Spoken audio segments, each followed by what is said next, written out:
चुनावी बॉन्ड योजना पर सुप्रीम कोर्ट ने सरकार को बहुत बड़ा झटका दिया है। इलेक्टोरल बॉन्ड को रद्द करने के सुप्रीम कोर्ट के फैसले पर बीजेपी का कहना है कि वो पहले फैसले को पूरी तरह से पढ़ेगी, उसके बाद इस पर प्रतिक्रिया देगी। देश की सर्वोच्च अदालत ने इलेक्ट्रिकल बॉन्ड स्कीम को असंवैधानिक करार देते हुए रद्द कर दिया है। इतना ही नहीं, सुप्रीम कोर्ट ने पिछले 5 सालों के चंदे का हिसाब किताब भी मांग लिया है। अब निर्वाचन को बताना होगा कि पिछले 5 साल में किस पार्टी को किसने कितना चंदा दिया।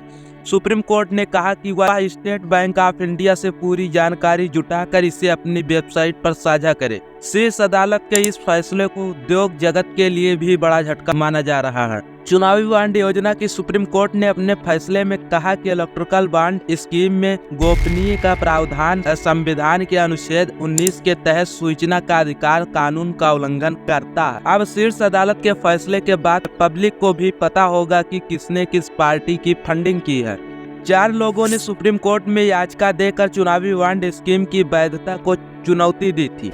इन्हीं याचिका पर सुनाई करते हुए सुप्रीम कोर्ट ने ऐसा फैसला दिया है जिसका दूरगामी असर हो सकता है, खासकर लोकसभा चुनाव के मद्देनजर। चुनावी बॉन्ड योजना के अनुसार चुनावी बॉन्ड भारत के किसी भी नागरिक या देश में स्थापित इकाई द्वारा खरीदा जा सकता है। तो कोई भी व्यक्ति अकेले या अन्य व्यक्तियों के साथ मिलकर चुनावी बॉन्ड खरीद सकता था। जन प्रतिनिधि अधिनियम 1951 की धारा 29 के तहत पंजीकृत राजनीतिक दल और लोकसभा या विधानसभा के पिछले चुनाव में कम से कम 1% वोट पाने वाले दल के चुनावी बॉन्ड प्राप्त कर सकते हैं। बॉन्ड को किसी पात्र राजनीतिक दल द्वारा अधिकृत बैंक के खाते के माध्यम से भुनाया जा सकता है। क्या है इलेक्ट्रिकल बॉन्ड, आइए जानते हैं। साल 2017 में केंद्र सरकार ने इलेक्ट्रिकल बॉन्ड स्कीम की घोषणा की थी। इसे 29 जनवरी 2018 से कानूनी रूप से लागू कर दिया गया था। तब तत्कालीन वित्त मंत्री अरुण जेटली ने कहा था कि इलेक्ट्रिकल बॉन्ड स्कीम चुनावी चंदे में साफ सुथरा धन लाने और पारदर्शिता बढ़ाने के लिए लाई गई है। इसके तहत स्टेट बैंक ऑफ इंडिया की 29 ब्रांचों से अलग अलग बॉन्ड जारी किए जाते हैं। इनकी रकम 1000 रुपये से लेकर 1 करोड़ रुपये तक होती है। इसे कोई भी खरीद सकता है और अपनी पसंद की पार्टी को दान दे सकता है। योजना के तहत इलेक्ट्रिकल बॉन्ड जनवरी, अप्रैल, जुलाई और अक्टूबर के महीनों में जारी होते हैं। हालांकि इलेक्ट्रिकल बॉन्ड से चंदा उन्हीं राजनीतिक पार्टियों को दिया जा सकता है जिन्हें लोकसभा और विधानसभा चुनाव में कम से कम 1% वोट मिले हो। इलेक्ट्रिकल बॉन्ड की वैधता को चुनावी देने वालों में से एक association for democracy reform ADR भी शामिल है।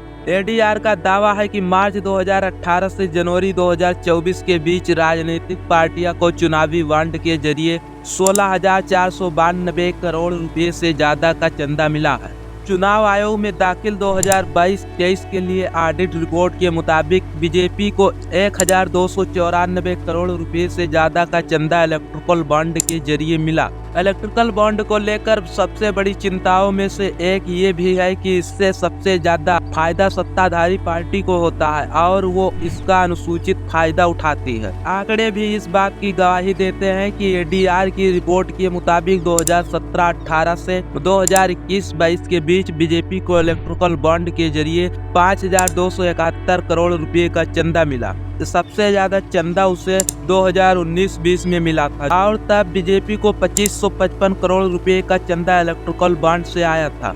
चुनावी बॉन्ड को केंद्र सरकार ने चुनाव में राजनीतिक दलों के चंदे का ब्यौरा रखने के लिए बनाया गया था। तब केंद्र के तरफ से कहा गया था कि ये चंदा की पारदर्शिता के लिए चुनावी बॉन्ड के तहत हर राजनीतिक दल को दी जाने वाली पाई का हिसाब किताब बैंक से होगा। कोर्ट के फैसले पर कांग्रेस नेता राहुल गांधी ने भी प्रतिक्रिया दी है। उन्होंने सोशल मीडिया हैंडल X पर लिखा, नरेंद्र मोदी की भ्रष्ट नीतियों पर एक और सबूत आपके सामने आया है। भाजपा ने इलेक्ट्रिकल बॉन्ड को रिश्वत और कमीशन लेने का माध्यम बना लिया था। आज इस बात पर मुहर लग गई है। इस मामले पर कांग्रेस नेता जयराम रमेश ने X पर कहा, सुप्रीम कोर्ट ने मोदी सरकार की बहुप्रचारिता चुनावी बॉन्ड योजना को संसद द्वारा पारित कानूनों के साथ साथ भारत के संविधान दोनों का उल्लंघन माना है। हम इस फैसले का स्वागत करते हैं। और उन्होंने आगे कहा, अदालत का फैसला नोटों पर वोट की शक्ति को मजबूत करेगा। मोदी सरकार चंदादाताओं की विशेषाधिकारी देते हुए अन्य दाताओं पर अत्याचार कर रही है। तो सुप्रीम कोर्ट का कहना है कि चुनावी बॉन्ड के माध्यम से कॉर्पोरेट योगदानकर्ताओं के बारे में जानकारी का खुलासा किया जाना चाहिए, क्योंकि कंपनियों द्वारा दान पूरी तरह से बदले के उद्देश्य से है। जस्टिस CJI DY चंद्रचूड़ का कहना है कि दो अलग अलग फैसले हैं, एक उनके द्वारा लिखा गया है और दूसरा न्यायमूर्ति संजीव खन्ना द्वारा, और दोनों फैसलों के सर्वसम्मत है। सुप्रीम कोर्ट का कहना है कि राजनीतिक दल चुनावी प्रक्रिया में प्रशासनिक इकाइयां हैं और चुनावी विकल्पों के लिए राजनीतिक दलों की फंडिंग के बारे में जानकारी आवश्यक है। जस्टिस CJI ने कहा कि स्टेट बैंक ऑफ इंडिया को 3 हफ्ते में सारी जानकारी देनी होगी। कोर्ट ने कहा काले धन को रोकने के लिए दूसरे रास्ते भी हैं। सुप्रीम कोर्ट ने आदेश दिया कि बैंक तत्काल चुनावी बॉन्ड जारी करना बंद कर दे। अगर आपको ये वीडियो पसंद आई हो तो जो ये वीडियो देखना चाहते हैं उसे शेयर जरूर कीजिएगा, और ऐसे अमेजिंग इन्फॉर्मेटिव वीडियोस के लिए लाइक, सब्सक्राइब एंड शेयर। मिलते हैं किसी और वीडियो में। जय हिंद।